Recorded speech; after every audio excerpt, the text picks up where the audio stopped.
She's April. And she's Molly. And we are the Book Besties. Fourth time's the charm. This is why we have April. April has got me all up in these frickin' romance books. This is why I have to take the meds. Can I kiss you? Oh my god, yes. Yeah. Weed and liquor, she's saying. Weed and liquor. Stay home. Do your research. I'm old, I'm angry, and I don't sleep as well as I used to. I'm really pissed about it. Here's a little emotional trauma for you. You're welcome. Trigger warning throughout this. There's talks of suicide. There's talks of rape, child abuse, sexual assault. Like, it's all the triggers. I'm sorry, Tom. Tom's gonna be like, this is it. They're not allowed to be left alone. Okay, so this week almost didn't happen. And this moment almost didn't happen because Molly just tried to kill her computer. It's because it knows. I tried to kill it. So I spill this coffee. It goes everywhere. I'm throwing this. Matt's sleeping in this room behind me because his back's been bothering him, so he can't sleep on our mattress. He has to sleep on the guest mattress. So I'm screaming fuck as loud as I possibly can. There's 24 ounces of hot coffee just going everywhere. And Chessie, April and I are still talking in my headphones because my mouse is wet and I can't pause it. Hi, it's good to see you. I missed you. I missed you too. How's things? Things are good. You and I just had simultaneously crazy weekends because we did parallel homecoming. Yes. Yeah, that was fun. Homecoming was fun. Did you have fun? No. So my youngest my oldest had fun. She had a blast. Yeah. They had their meal paid for by this lovely old couple because they're so freaking cute and wholesome. That's adorable. But it was so cute.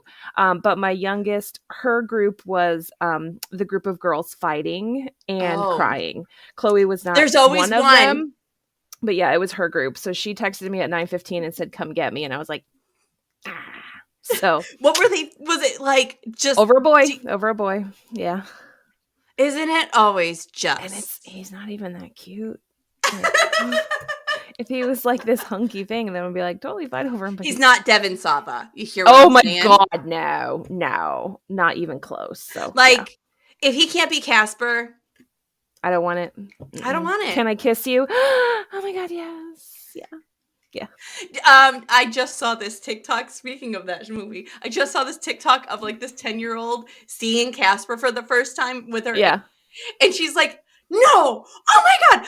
Ah! It's oh my god!" And she's singing it. She's like, "I don't want to see. I want to see. I don't want to see. I want to see." Yes, that's exactly how we all felt. Can I keep you? Yes. I want it. Yes. You totally can. I'm still waiting for someone to say that to me. Yeah. But we do not want to keep this week's book A Flicker in the Dark. I have the large. It's the large print edition. Nice. And I wasn't aware how large print is. But my library had it. But I legit felt like I could read it like this. I was like, it's fine. You still can speed read. So Katie finished this, guys. Okay, so we asked Katie like last weekend to do this. Katie and I got our shit together probably about Wednesday. Yep. And she had this book done by Friday. Yeah. Fuck you. Respectfully. Well, it is my superpower. No, your superpower is healing people. Yes. Compassion is your also reading fast. You're like, I have many powers. I'm a superwoman, Molly. Shut up. Would you like a synopsis? Sure. Chloe Davis has complete control over her life. She's working in a profession, a medical psychologist, a profession she loves. She loves and is passionate about it. She's engaged to the love of her life, Daniel Briggs. Yeah, that was super annoying, by the way. All book. All book, especially since it's a letter away from my last name. Super annoying. Literally, though, my daughter's name is Chloe, and if she was a boy, her name was supposed to be Cooper. And that's the brother's name in this book. There was not very much originality with names here. None. Okay, sorry. That's okay. We're going off track. This is why Katie's here. No, Katie's not here. This is why we have April. Daniel's a drug rep and has a comfortable life. But Chloe has nothing under control. Not her head, her heart, or her emotions. See, it's the anniversary of the 6 girls that went missing and then murdered in her small town in Bridges, Louisiana. I heard him say it a bilzillion times in that book. And Did you say it, Bro Bridges? Because that's how I said it. Bro Bridges. No, BRUGH, like bruh Bridges, not bro Bridges like the French. I'm trying to hear the audio. I was like, okay, how did the audiobook narrator say that? I'm like digging in the archives and it's just not coming up. Yeah. The brain's not working. All cylinders. Not firing. Oh yeah, guys, another small town murder. Woo, we just did this last week with Jessie, which her father's convicted of and deemed a serial killer for. And go to prison for forever. Because he took a plea deal, he didn't get the death penalty. We'll talk about that though. See, Chloe is always looking over her shoulder in a skittish sense. This was her 12th, the year of her 12th summer. So like it was around her 12th birthday when this all happened. So she doesn't seem to trust anyone, and someone has started murdering teenage girls again. And taking jewelry as souvenirs again. And for some reason, all of these kids are connected to her. Wah, wah. She doesn't seem to trust anyone. And since someone is murdering teenage... Oh, yeah, I said that part. She isn't sure who the copycat is. Sorry. Fine. She isn't sure who the copycat is, but she is certain they're just over her shoulder. Right there. Right there. Out of the corner of your eye. Always. The only people she feels like she can count on are her brother and her fiance, and they don't fucking get along. Of course not, because why? Why would they, right? Why would they? But now she doesn't even know if she can even trust them. Let's talk about a flicker in the dark. I suppose so. Do you got your bell? Are you prepared? I knew it. Yeah. My Chloe gave me a test run for it before. I'm sure she did. Yeah. These are her headphones. These are her ground control to Major Tom headphones. Is she big into gaming? No. So we got her these when they were online for school. Yeah. And they're really good. Like nice. The hearing is really crisp. And yeah, people are like, "Are those gaming?" And I was like, I don't know. I got them because they lit up and they're cool. So yeah. You're like, they're fancy. I wanted her to feel like she was important because they were stuck inside all the time. Well, and then it's like the so. Beth speaking. How can I help you? Yes. One moment, I'll transfer you. Okay, sorry. This is why I have to take the meds. A flicker in the dark is definitely fitting into spooky season. What did you think about Stacy Willingham's style and voice? Oh, I texted you that you better be ready because I have all the words. So I know you have all the words. I'm ready for it. I just really did not like this book. I wanted to like this book. Me too. I liked the premise of it, right? And I don't normally read thrillers and stuff like that, but so far, all of the thrillers that I've read, like Perfect Marriage, freaking loved that. Tore through that. Nina Rose is a freaking rock star. So good. I love Criminal Minds. Like, I love that Criminal show. Minds. I love that. I That loved, yeah, and I loved Abnormal Psych when I was in nursing school. Like, really delving into like an abnormal brain is so freaking cool. The reasons and the why of the brain Yes, fascinate me. And she didn't even dip her toes in that. No. Like, cliche left and right, and just... Well, and there was several, like, I'm gonna have to look it up. I don't know if this is her debut novel, if this is like she's 12 novels deep. I don't know. But there are so many things in here. We're going to talk about this whole fucking book. But there are several things in here where she was setting up for something big. And I go, oh, there's the pitch. And she whiffs it. And I'm like, what the actual fuck, woman? Right. You're like, you could have set this up and played this so much, not only just different, but better. And it was like a big giant balloon that you expect to like burst and be like, and then it's gonna explode. It's gonna explode. It's gonna explode. And then it just slowly goes, like those little waving men when they finally when they turn off. Exactly. And you're like, oh, that was anticlimactic. Right? Okay, that's fine. So, yeah. I think I did read that it was her debut novel because on the Goodreads, let me see what the Goodreads said, because the Goodreads was very like generous to it, and I was like, oh, what the heck? Usually if they're overly generous, I'm like on the fence. I'm like, why is everybody praising you? Right. Yeah. It's got 4 stars on the Goodreads from debut author Stacy Willingham. Masterfully done lyrical thriller. She's got 2 more. Okay, so her most recent book just came out, All the Dangerous Things, and then next year she's got another book coming out called Only If You're Lucky. I would truly be interested to see if her writing matures. Because I have no desire to read her again. Really? Like, you don't even want to give her a chance? Okay. Here's where I'm at in my life. So it's a woman that can finish a book in less than 2 days.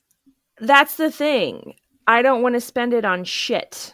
You know what I mean? Like, I am so deep into the Sarah J. Maas realm that, like, I will do this shit for you guys. Because you love us. Because I love you, but I will not voluntarily be like, yeah, let's pick up another book just to see if the author changes. Fuck that noise. I'm going to go find an author I like and spend my time with her. Yeah. Valid point. That's where I'm at. Valid point. I'm There's old nothing wrong and with I'm that. angry. Yeah, so. Girl, same. I'm old, I'm angry, and I don't sleep as well as I used to. I'm really pissed about it. Pretty much. Word. Yeah. Word. The prologue is ominous. Did you think it was a hint from the author? So I literally had to like go back and read it because I was like, what was the prologue? Like, I had to listen to it several times because I was like, the fuck? That doesn't mean, like, and then I went back and reread it after reading the book, and it doesn't fit. Right. I was like, what was the point of that? Like, I don't know. Just so much of this, like, from Santa Claus to the boogeyman under your bed, from the R-rated movie a babysitter let you watch to the man idling in a car behind tinted windows.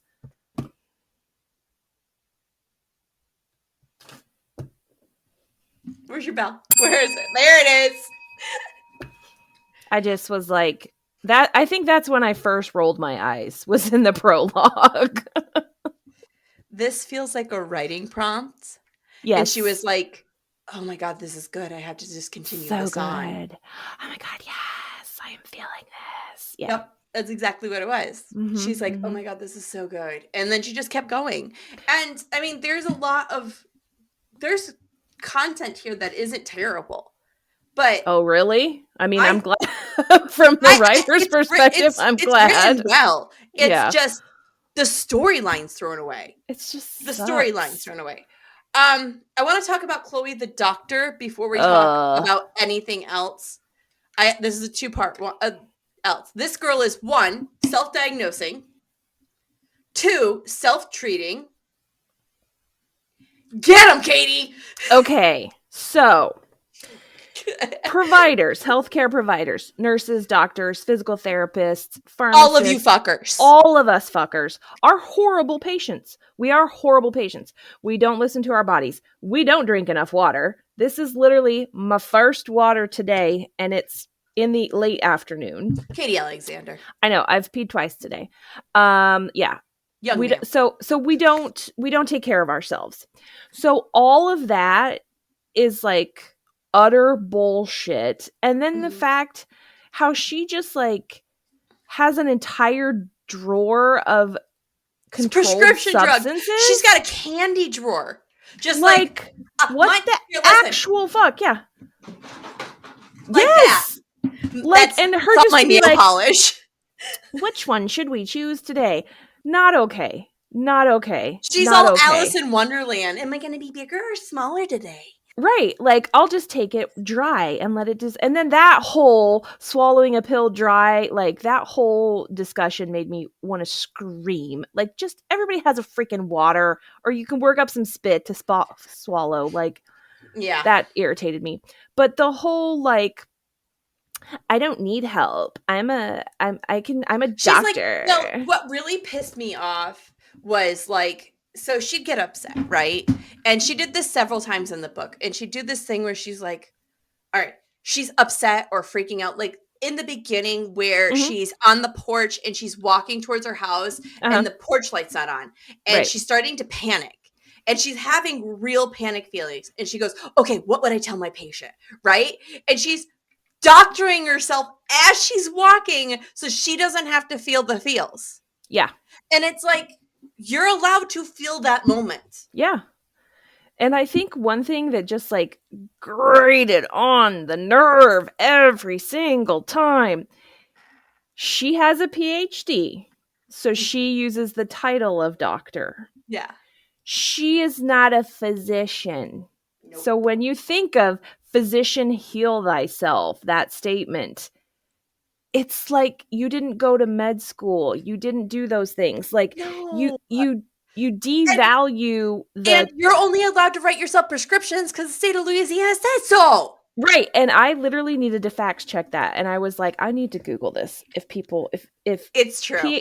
Oh, did you? Okay. Yeah. Cause I was like, this is ridiculous, but it's true. So many. There's a few states that allow it. I'll put the link in the fucking bullshit. So yeah, in Ohio, I could prescribe antibiotics for myself, but like, and she kind of skirted it by prescribing them under her fiance's name. Red flag, red flag, red flag. I have a problem. Yeah. In Ohio, and I'm sure it's everywhere nationwide, there's a tracking system for controlled substance. Hashtag not sponsored. Yeah. But there's a tracking system for all controlled substances, narcotics, benzodiazepines. So if you prescribe yourself something, So yeah, and if you prescribe it to somebody, so like if she's repeatedly filling these little bursts of prescriptions for Daniel Briggs, the pharmacy is going to be like, I mean, it kind of makes sense that she's under his care. He could be under her care, but at the same time, you would send him for longer. Do you know what I mean? Like, there was just, I think, red flags. Yes, and I think when we read stuff, because I count myself one of you, like Addison Armstrong, who does such a good job. She is research. Yes. If I had to use one word to describe Addison Armstrong, it's research. Yes. And you get those details that make you want to crawl into that world and live that story. And then you pick up a piece of trash like this. It's frustrating. And you want to be like, girly. When she comes on, I'm going to tell her she owes me a book. She wrote you a book. She wrote April a book. She owes me a military book. She owes me a Coast Guard book now. She could write, the spars, the Coast Guard spars. That would be amazing. I just love her. I love her. I love her books. I was seriously contemplating picking up Luna Park again just to like go back to that world. We're going to be covering it next month. We're going to be covering it next month, gang. So you can read along with us. Again, I love it. So, okay. But I digress. Yeah. Yes. But this author, I wanted to smack her. Yeah. So. So we're talking about Chloe's abuse.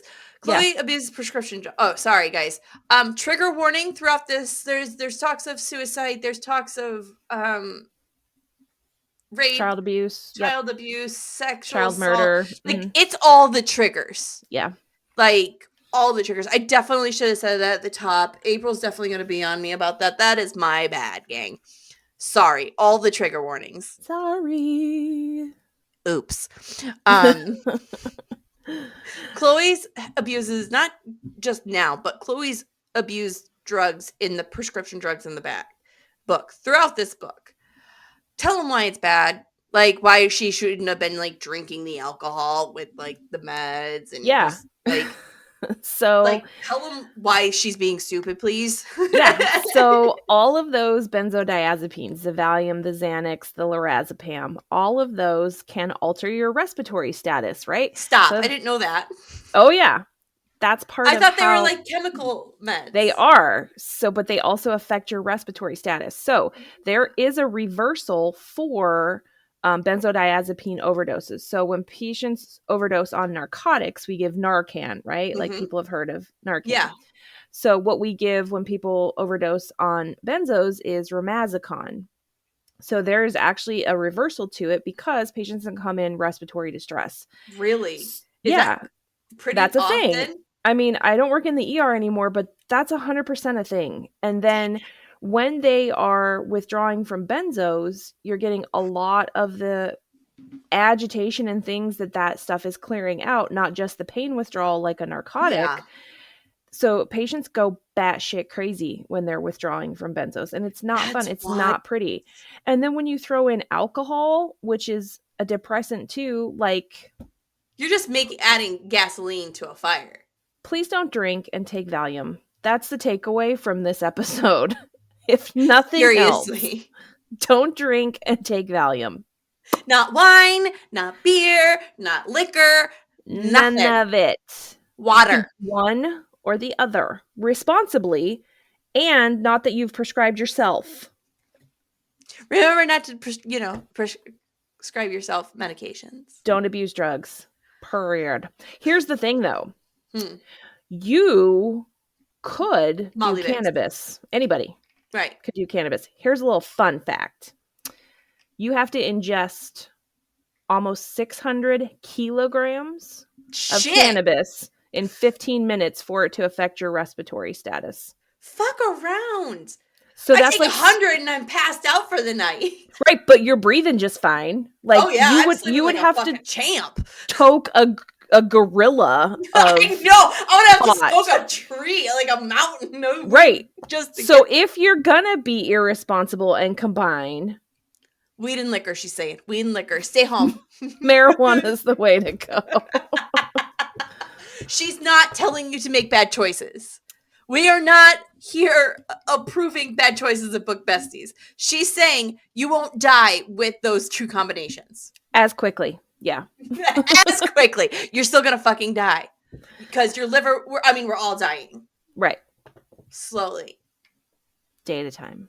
But I'm kind of dying faster, but that's because my body hates me.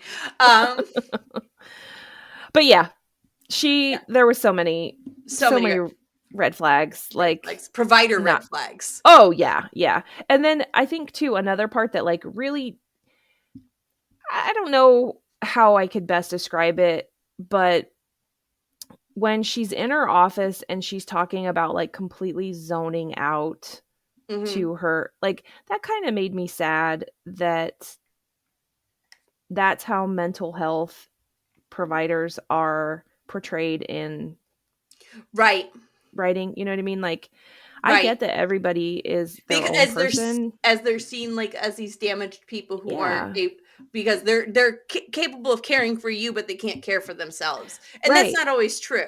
Right. But it just was sad that like this is what we're representing, like because there are a lot of amazing mental health providers and mental health in the United States is shit to begin with. Right. But then to portray this in like pop culture was a little like, that's not cool, yo. Yeah.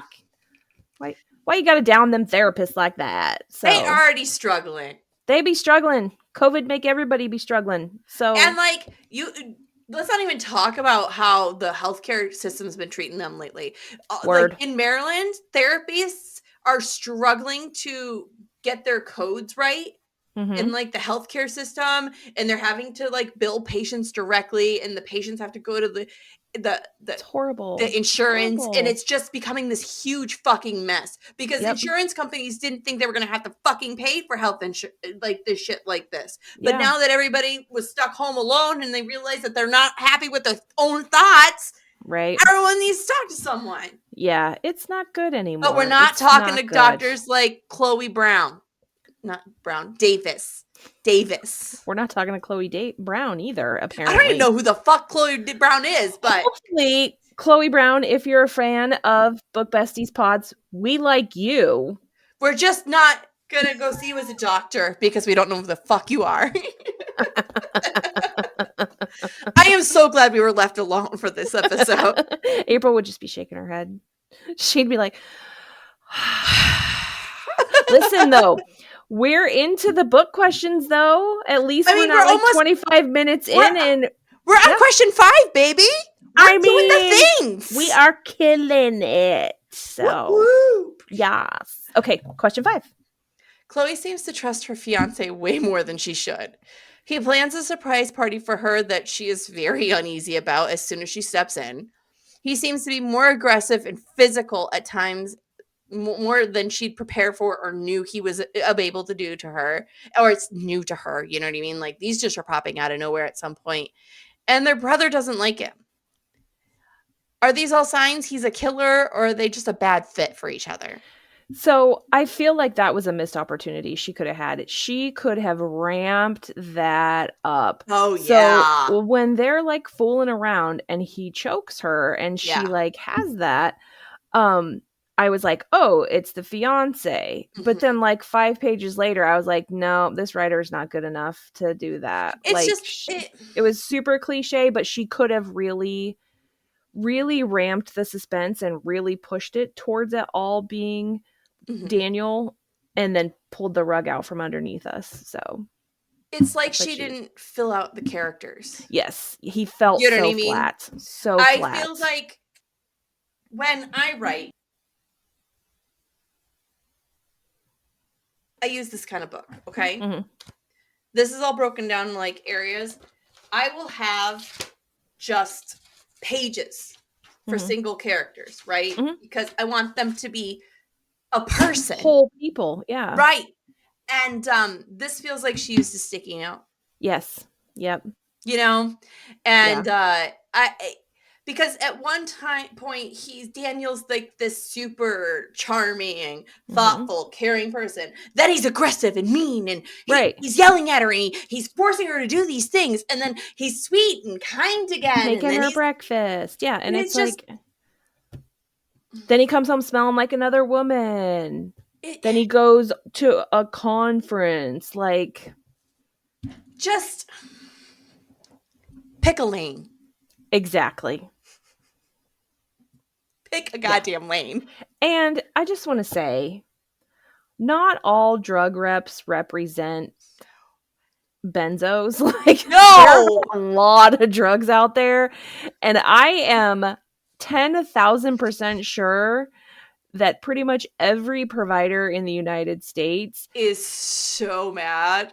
No, they're aware of benzodiazepines. Like, it's not a new drug that you need a rep coming to the hospital on Saturday. This isn't like something.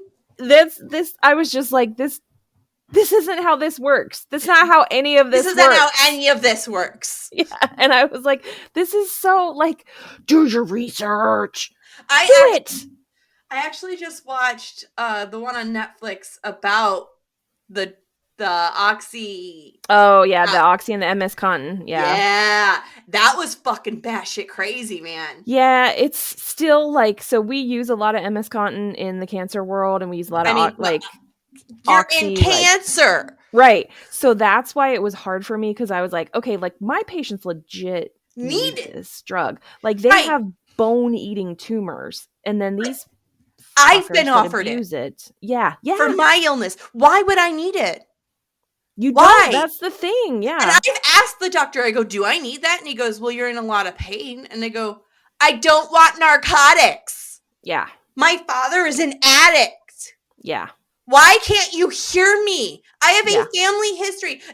Like these doctors will be told these things and still prescribe it.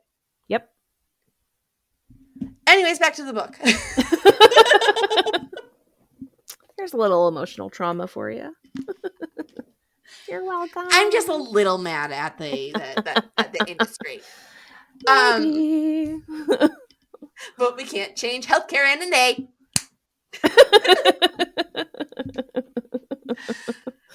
This is a bell for me. A huge bell. The author has set it up for Chloe to be an unreliable narrator. Oh, so she has written this so well with her drug abuse and her falling asleep and all of this. Like, she could have been the murderer.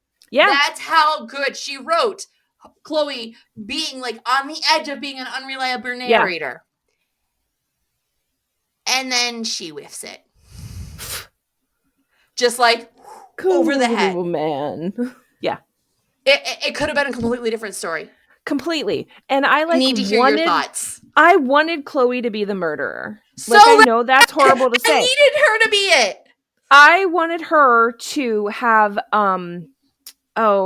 it's not called split personalities anymore. Dissociative disorder. I wanted her to have that and have that would have been beautiful. That would have been so much better because I'd have been like, it would have been so smartly. It would have been so smart to write it that way. Writing it did would have been brilliant because so good. Because that's a great way for her to disassociate from everything that's happened. It can explain the way she felt about all those girls and why she doesn't remember parts of her childhood. It can explain so much. And she just like totally. Good job, Katie. You just fixed the book.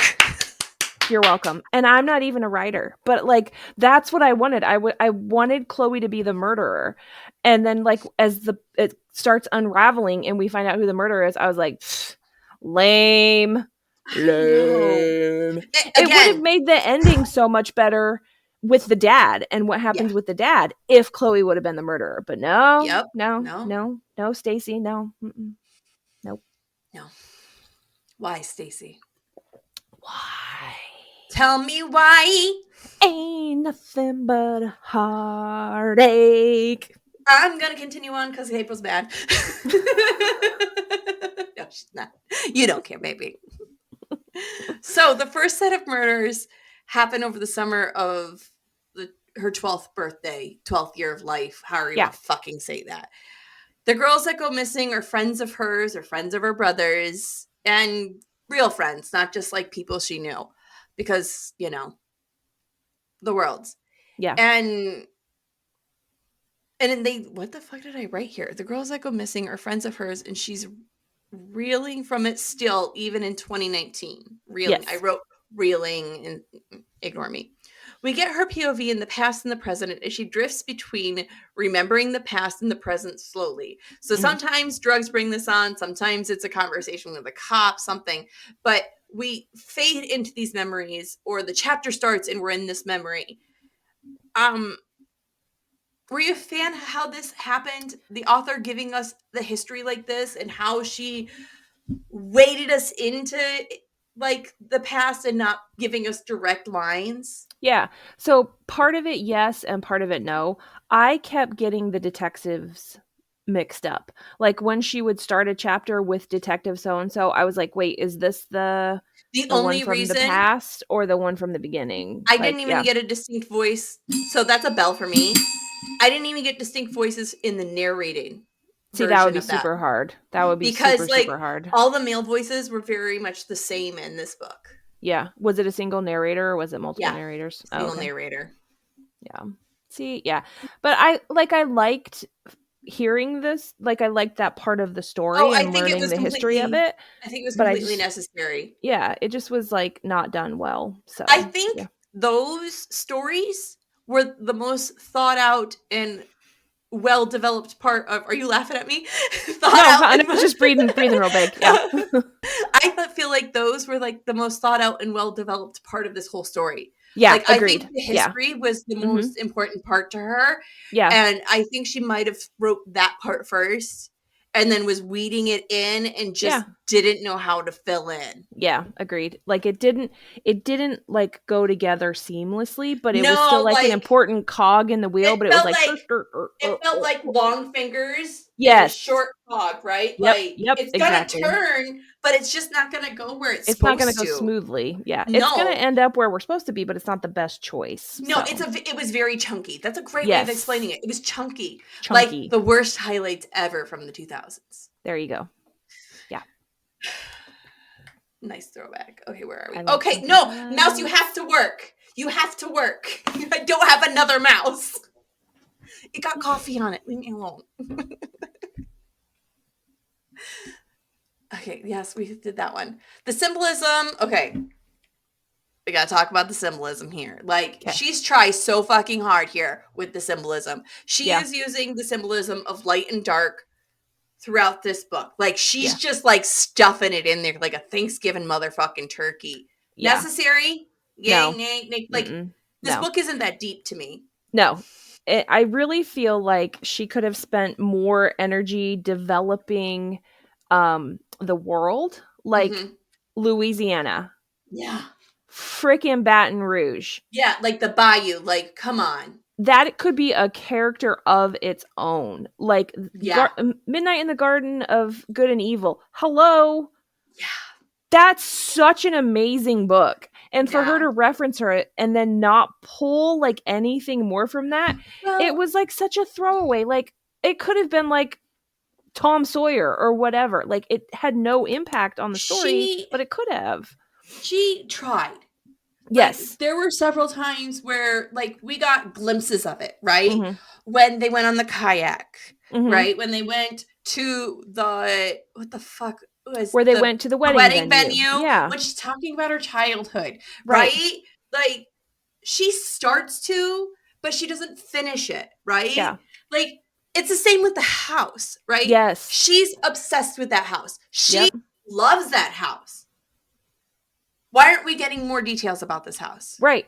And the way she talks about the house in the flashbacks about her dad's pipe and the ashes, like that I wanted so much more of those details. Right. And like, it just wasn't there. Like, give us more of that, build more of that, because that's going to bring more to the story when she goes back to it in present time. And you're just like, it just felt so flat. Like, I wanted so much more world, and she was so close, guys. Like, this just feels like a first draft. Yeah, to me. And I get where you're coming from with like wanting to read more of her novels. I feel because she it's a has debut book. Talent here. You know what I mean? I'm seeing the talent. I'm seeing why she's got 3 book deals. I'm seeing why people like this. I'm just a well-read person. Yeah. I'm an author. I'm not a published author, but I'm an author. Yeah. I know what good writing looks like. Yeah. So I know when people she needs a mentor. She needs somebody. Where was the editor? Yeah. She needed like a good old school editor to be like, okay, where are we going? We're sitting down page by page. Yes. And that's what every new author needs. Yes. We're not doing this email back bullshit. If my first novel, when I'm ready to publish it, I am getting an OG editor. Yes. Because guess what? Molly needs her handheld sometimes. Yeah. That's why fucking April's here, guys. You should know by that by now. I love you, April. It's true though. Not wrong. Not wrong. I mean, we've been doing spoilers, but spoilers from here on, gang. Yep. The murders that are happening in present day, the girls that Chloe knows, the girl from her, the patient from her office, the girl from the venue, and they're setting it up that it's the fiance, right? That's how it's reading to us. Yeah, especially when it was the girl from the wedding venue, then I was like, oh, it's totally the fiance. It's totally the fiance. Well, and Yeah. Yeah. When the truth comes forward and we learn it's her brother and his friends, how did you feel? Disappointed, I guess. That's a good word for it. That's a great word for it. If it was the fiance, then it would have been like redemption, cliche. Right. If it then was we're leaning into the cliches, right? Yes. Because like if cliches done well, I'm here for it. That's why we love that's why we love Allie Hazelwood. That's why we love Allie Hazelwood. That's why we love that's why I love fucking Jasmine Gulliar. Fucking Jasmine leans into those clichés, and babe, you're good at it. I'm here for it. But when it's so meh. God. Yeah. With. Yeah. With. So I really wanted it to be Chloe when it wasn't Daniel. I wanted it. This is how Chloe. I wanted it to go, especially with the setup for Daniel, right? We go to his parents' house, and he has the articles of her dad. Mm-hmm. And the girl that goes missing is his sister that they thought was really missing, but it wasn't. She's not dead. She's somewhere else, but she was wearing the sister's ring when she thought the sister was dead. Man, that setup for it to be him would have been spectacular. But what they needed to do was like have an intervention, right? Yeah. And sit Chloe down and be like, girl, your meds are making you fucking crazy again. You did this. Right. You did this. We've been trying to cover for you. That's what I wanted. Yeah. That's what I wanted. And I would have been here for this. It would have completely changed the entire story, and it probably would have made it exponentially better. Especially since we are built for this book is built for an unreliable narrator. Yes. She puts the meds in there, the sleeping issues, the self-diagnosis, the driving around her car for hours at a time. Yeah. It's just Womp womp. Okay, so dad went to jail forever for his kid. I mean, like, fucking forever. He agreed to go forever. Right? Yeah. And I had this wondering in the back of my mind after I thought about this, because the mom committed suicide, right? Yeah. Do you think Cooper strangled his mom and made it look like a suicide? I don't know, because she knew, right? She knew. But like when the mom was spelling stuff, like why didn't she spell COOP? Yeah, like Cooper. You know what I mean? Maybe like I mean, she knows her daughter's batshit like crazy. She sees how fucking bad Chloe looks. Yeah.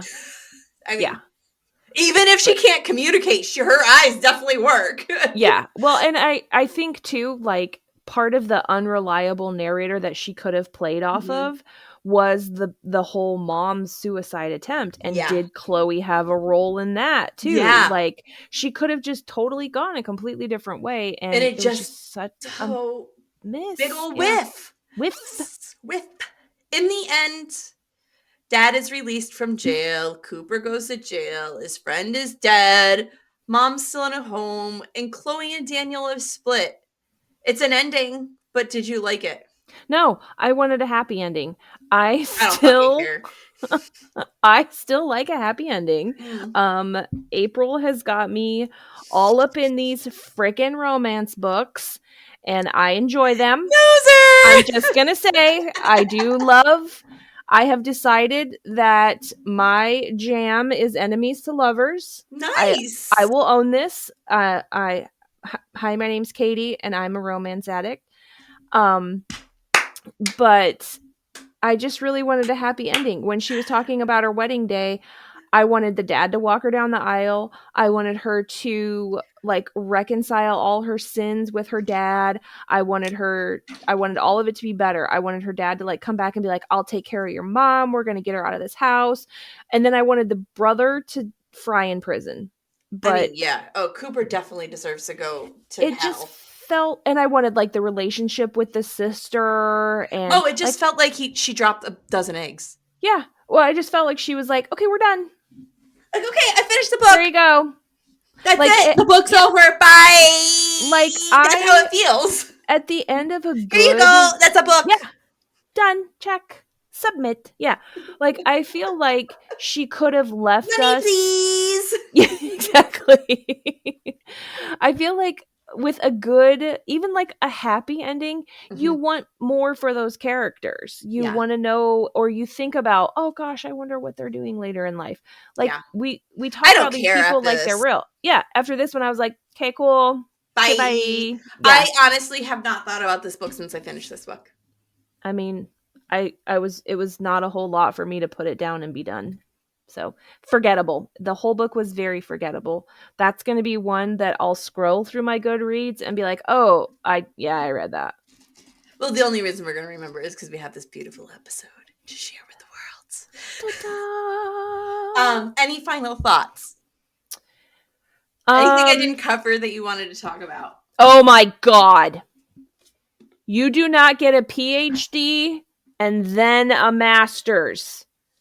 The education is bachelor's degree, master's degree, PhD. You missed one. Associate's bachelor's. Yes, associate's bachelor's. But still. I are smart. I got bachelor's. It took me 10 years, but I are smart. I just was, when I read that, I was like, ugh.